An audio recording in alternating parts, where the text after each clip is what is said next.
Guys হ্যাঁ কে ও রাজীব তোমার কলকাতার সামান এসে ধরো, তোমার কলকাতার সামান। রাজীব ভালো আছো? এই কোন রকম বোঝাটা কি বাবা এত ভারী। দেখি দেখি কি নিয়ে এসেছে রাজীব। এটা কি? ওটাতে চালের গুঁড়ো আছে।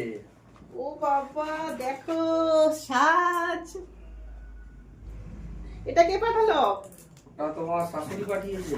এই যে দেখুন সাথে নারকেল তোমার নারকেল। মাসি পাঠিয়েছে। ও মাসি পাঠিয়েছে নারকেল। এই যে দেখুন আরে তোমার ছোলা গুড় খেজুরের। তোমার ননদ পাঠিয়েছে গুড়, খেজুরের গুড়, ঝোলা গুড় আর পাটালির গুড়। এই যে দেখুন কি, এই যে খেজুরের পাটালি গুড়, এটা আমার ননদ পাঠিয়েছে। ও বাবা আরো একটা সাজ আছে, কি সুন্দর দেখুন সাজগুলো। মা সাজগুলো অনেক সুন্দর হয়েছে। সবাইকে থ্যাংক ইউ।